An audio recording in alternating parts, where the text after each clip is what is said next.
নমস্কার, আমি অনুপ্রিয়া চলে এসেছি আপনাদের প্রিয় বিনোদনের খবর নিয়ে। বলিউড নায়ক অজয় দেবগন ময়দান সিনেমায় কোচ রহিম সাহেবের ভূমিকায় অভিনয় করে প্রশংসিত হয়েছিলেন।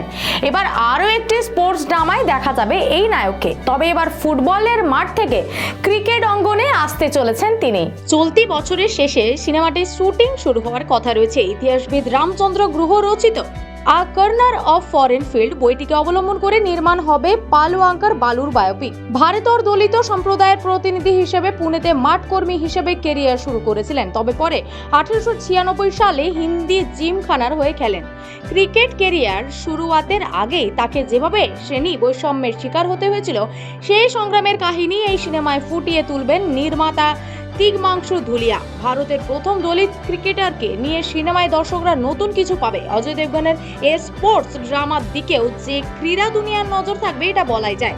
অজয় সৈয়দ আব্দুল রহিম সাহেবের ভূমিকায় অভিনয় করেছিলেন। চলচ্চিত্র ভুবনে তো বটেই, এমনকি সিনে সমালোচকদেরও প্রশংসা লাভ করেছিলেন। এবার পালওয়াঙ্কার বালুর ভূমিকায় দলিত সম্প্রদায়ের সংগ্রাম কতটা ফুটিয়ে তুলতে পারেন তা দেখার জন্য অপেক্ষায় আছেন অজয় ভক্তরা।